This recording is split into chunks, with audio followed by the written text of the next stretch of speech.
Dos atracadores enmascarados entraron en esta casa en el territorio Mohawk de Tyendinaga, en Canadá. El móvil era el robo, pero hubo forcejeo y tiroteo, dejando gravemente herido a Ward Maracle, de 54 años. Fue necesario realizar una intensa investigación policial y un minucioso estudio de huellas para identificar a los atracadores.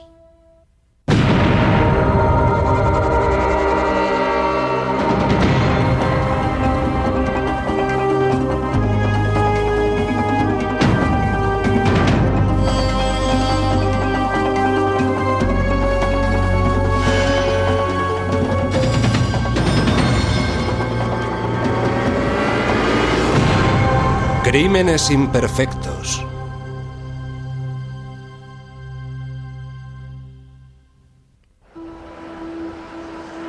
El territorio Mohawk de Tyendinaga es una pequeña reserva que se encuentra a unas 2 horas al este de Toronto. El poblado fue fundado hace más de 200 años, cuando los Mohawks se trasladaron aquí desde el norte de Nueva York. Las casas y el paisaje de la zona no son diferentes de los de cualquier otra parte de Norteamérica, pero el sentido de familia entre los Mohawks es especialmente fuerte. Aparentemente no existe ninguna diferencia con ningún otro lugar de Canadá o de los Estados Unidos. La diferencia está en lo que yo llamaría, por decirlo de alguna manera, en la cultura. La diferencia está en la gente. En esta comunidad hay muchos lazos familiares, pero aunque no seas pariente, conoces muy bien a todo el mundo. Es como estar en una familia. Ward y Diana Maracle eran miembros muy respetados en la comunidad. Ward's Gas Bar es el negocio de los Maracle, una gasolinera con un restaurante que siempre había tenido buena clientela. Por la noche también prestaban un servicio en su casa de canjeo de cheques para gente que no tuviera tarjeta de cajero automático. Todo el mundo conoce a Ward y a Diana, y el negocio está muy bien. Me llevo bien con ellos. Son buena gente. En Navidad, los residentes de la reserva celebran las fiestas como cualquier otra comunidad. Con Papá Noel, luces de Navidad y oraciones. Pero a primera hora de la mañana del 30 de diciembre de 1992, quedó roto el espíritu navideño de la comunidad.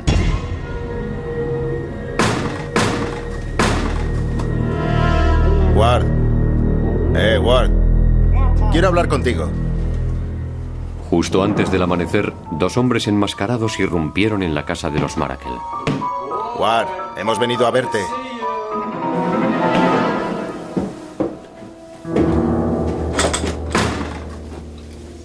Fueron al piso de arriba, despertaron a Ward y a Diana y les exigieron dinero. ¿Dónde está el dinero? Danos el dinero. Uno de ellos llevaba una pistola del calibre 22 y el otro una barra de madera. Cállate y dame el dinero. Ward se resistió. Comenzaron los tiros. Cuando todo acabó, Ward había recibido 3 disparos. El segundo atracador llevó a Diana abajo. Temiendo por su vida, Diana le entregó el dinero que tenía a mano, $10,000 en efectivo. Y los atracadores se fueron corriendo. Ha habido un tiroteo aquí en la reserva. Necesitamos una ambulancia. Dense prisa.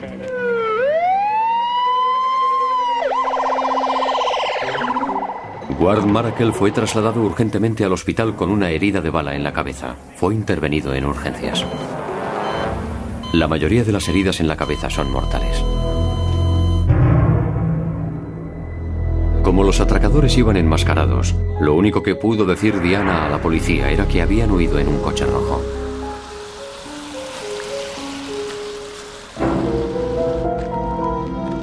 A pocos kilómetros de allí, la policía encontró las 2 máscaras que los atracadores habían utilizado en el robo. Una era en realidad un pasamontañas y la otra una máscara de Halloween. En el interior de la casa de los Maracle, la policía encontró 3 casquillos, que fueron llevados al laboratorio. En este caso, creo que se trataba de un calibre 22. El hecho de que estuvieran en el suelo indicaba que lo más probable era que hubieran usado una pistola semiautomática y no un revólver. Como no había moqueta en las escaleras y fuera estaba nevando, los investigadores sospecharon que los zapatos húmedos de los atracadores habrían dejado huellas en las escaleras. Echaron polvo para identificar huellas e inmediatamente vieron con toda claridad la huella de una zapatilla de deporte. En el exterior de la casa, los forenses encontraron una serie de huellas en la nieve que esperaban les condujera hasta los atracadores.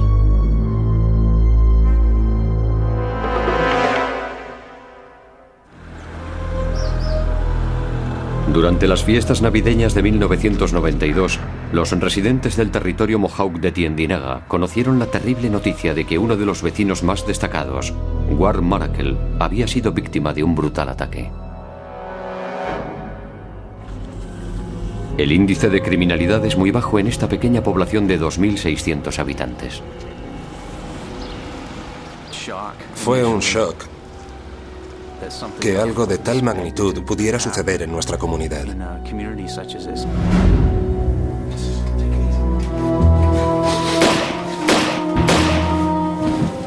Ward Maracle recibió 3 disparos de una pistola del calibre 22.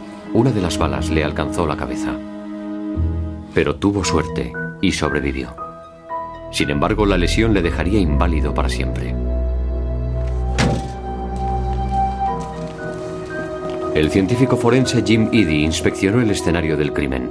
Se fijó en un listón de madera que había sobre la mesa de la cocina. Diana Maracle había dicho a la policía que uno de los atracadores la llevaba en la mano durante el atraco. Cuando Eady salió fuera, a un lado de la casa encontró un caballete de aserrar madera al que le faltaba una de las patas. Al parecer, los atracadores habían arrancado la pata del caballete y la habían utilizado para romper la puerta principal. Junto al caballete, perfectamente visible en aquella soleada mañana de diciembre, se encontraba la huella de una pisada en la nieve. Cuando vi huellas de pisadas junto a la zona del caballete, comprendí que alguien había ido a la parte trasera de la casa con el caballete y le había arrancado una pata. Eso podía proporcionarnos pruebas de gran importancia. Jim Eady comprendió que tenía que actuar con rapidez antes de que se derritiera la nieve y antes de que alguna otra persona pisara la zona. El primer paso sería fotografiar las huellas de las pisadas. Las fotos serían muy importantes, sobre todo si no conseguía hacer un molde de las huellas. Después corrió a su camioneta a buscar el material para hacer un molde. Hay diversas técnicas para captar huellas de pisadas en la nieve. Si se opta por una técnica equivocada, la impresión puede perderse para siempre. La nieve presenta problemas curiosos porque el material de moldear tradicional, como el alginato que usan los dentistas, es muy difícil. El alginato es duro como una piedra y si lo utilizas en la nieve, tiende a borrar la huella por lo mucho que pesa. El detective Eady optó por una técnica llamada moldeado de azufre. Cogió un pequeño hornillo y una cacerola y calentó el azufre en polvo. En unos 15 minutos se convierte en un líquido muy oscuro. Después se enfría hasta el punto de cristalizarse.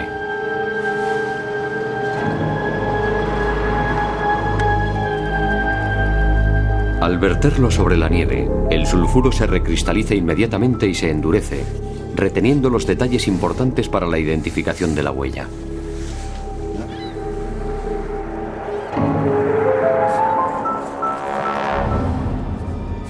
La huella correspondía a una zapatilla Nike del número 41. La zapatilla era relativamente nueva, apenas estaba desgastada. En la impresión había pistas importantes sobre el atracador, detalles llamados características accidentales. Lo que analizamos es la parte de la zapatilla que roza contra el suelo y contra el borde de la acera, que es lo que constituye las características accidentales. Una característica accidental no es algo insignificante, a veces es una pequeña obra de arte. Edie observó que en la suela había 3 pequeños cortes seguidos, como si el atracador hubiera pisado algún trozo de cable.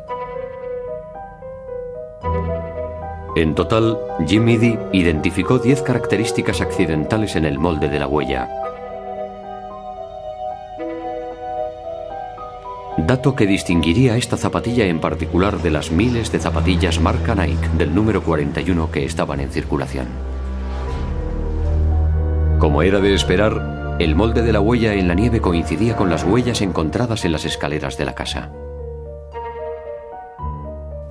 Encontramos pruebas muy importantes. Teníamos las huellas de las zapatillas, teníamos los casquillos. La dificultad estribaba en que, contrariamente a lo que ocurre con las huellas dactilares que se pueden identificar en un ordenador, en el caso de un casquillo o huellas de pisadas es necesario tener un sospechoso. Pero encontrar un sospechoso no iba a ser fácil.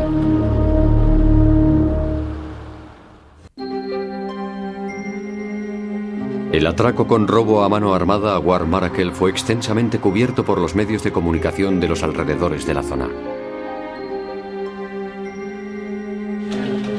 2 días después del crimen, un informador anónimo sugirió por teléfono que se comprobase cuál era el paradero de Peter Benedict y Frank Lanue en la mañana del 30 de diciembre. Ambos tenían 21 años y ambos tenían antecedentes penales. Benedict vivía en Cornwall, que está a 1 hora de coche de la reserva. La policía desconocía la dirección de Lanue. La policía se presentó en la casa de Peter Benedict con una orden de registro. A la entrada de la casa de Benedict vieron un coche rojo similar al que Diana Maracle había identificado como el coche de la huida.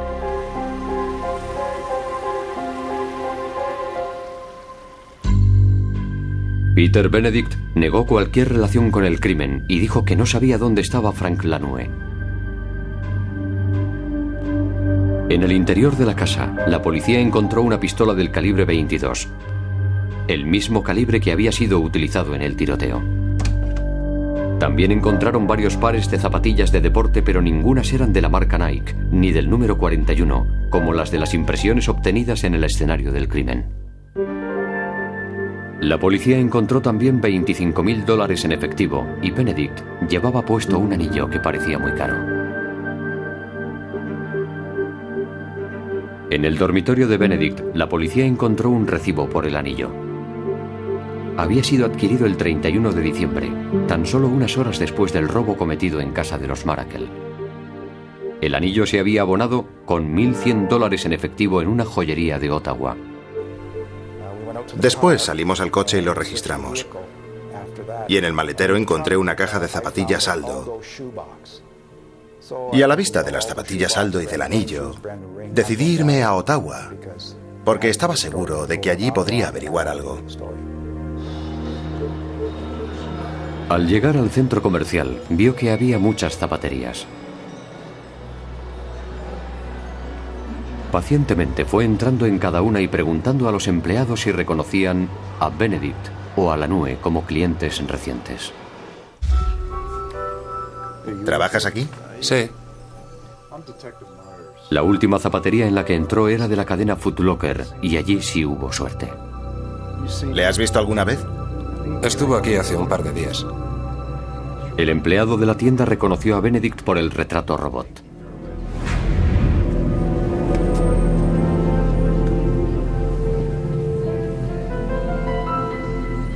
Dijo que Benedict había comprado unas zapatillas unos días antes.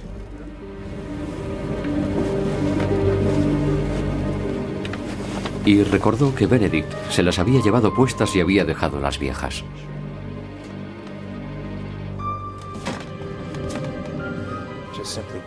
Simplemente tiró las zapatillas viejas a la basura y se llevó puestas las nuevas. Le pregunté si podía comprobar si las viejas aún estaban en el cubo de la basura, pero me dijo que no, que el viernes se habían llevado la basura. Insistí en que fuera a comprobarlo, porque siempre es conveniente comprobarlo todo, especialmente cuando se está tan cerca de descubrir algo importante en una investigación de esta clase. Afortunadamente para los investigadores, todavía no se habían llevado el cubo de basura. Y en el interior del cubo, el empleado encontró las zapatillas que había dejado Benedict. Lo hizo y volvió balanceando las zapatillas y con una sonrisa aún más grande que la mía. Eran unas zapatillas de baloncesto marca Nike del número 41, pero ¿serían las mismas que llevaba el día del crimen? Cuando Jim Eadie analizó las zapatillas encontradas en el cubo de basura, descubrió que tenían 10 características accidentales, en el mismo lugar y de la misma forma y tamaño que las encontradas en las huellas de la nieve y de las escaleras. Los investigadores ahora sabían que Peter Benedict había participado en el robo. Pero ¿quién había disparado? ¿Y dónde estaba Frank Lanue? Cállate, quiero el dinero. ¿Podía saberse por las máscaras quién había apretado el gatillo?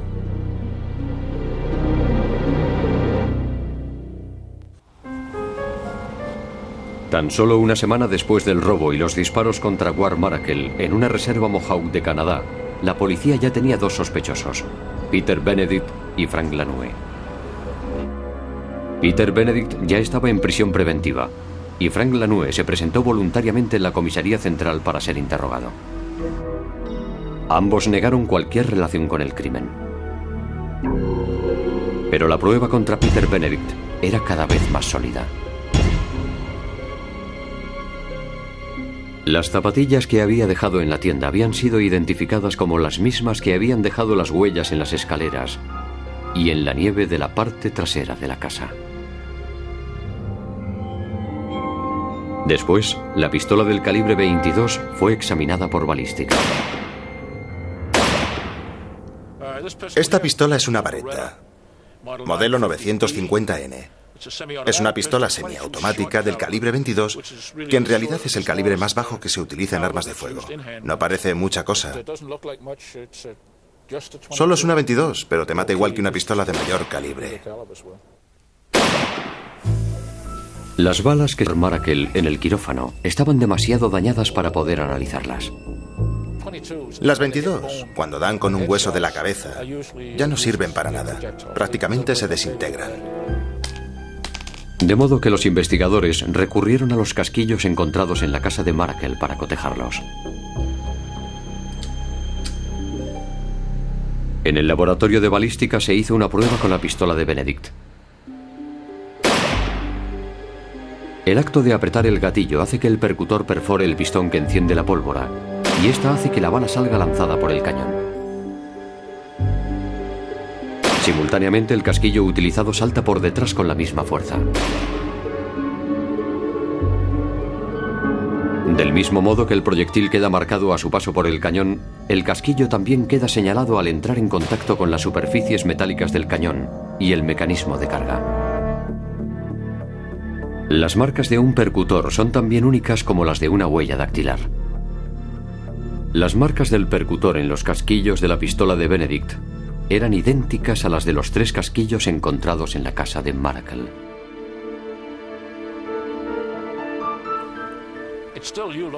De todos modos, en este caso lo que yo vi y lo que vio mi predecesor nos indicó que sí, que aquellos casquillos correspondían a cartuchos disparados con aquella pistola y no otra. En el envoltorio del dinero hallado en la casa de Peter Benedict había números escritos a mano que coincidían exactamente con la letra de Diana Maracle. Como cabía esperar, en el volante del coche de Benedict había huellas dactilares suyas. Y en el asiento del copiloto había huellas de Frank Lanue. El último desafío para los investigadores era descubrir cuál de los 2 sospechosos había disparado contra Maracle. Diana Maracle dijo que el que disparó había sido el hombre que llevaba el pasamontañas de esquí. El de la máscara de Halloween era el que tenía el trozo de madera. Los científicos pudieron encontrar restos de saliva y mucosidad dentro de las máscaras y, partiendo de eso, lograron crear un perfil de ADN de los individuos que llevaban las máscaras. Cuando la policía comparó el ADN de Frank Lanue con el de Peter Benedict, descubrieron que el ADN de Peter Benedict estaba dentro de su careta de Halloween y que el ADN de Frank Lanue estaba dentro de su pasamontañas. Este dato identificó a Frank Lanue como el que disparó. Cuando se comunicó a Peter Benedict y a Frank Lanue que había pruebas concluyentes contra ellos, se declararon culpables de atraco a mano armada y robo. Cada uno de ellos fue sentenciado a 6 años de prisión. Con el tiempo, Ward Marakel se recuperó de sus heridas después de una larga y difícil rehabilitación. Según algunos informes, todavía padece importantes secuelas debido a las lesiones sufridas en la cabeza. Ward y Diana siguen viviendo y trabajando en la reserva Mohawk. Hasta la fecha, Ward y Diana Marakel han rehusado hablar de lo que sucedió aquella madrugada del 30 de diciembre de 1992.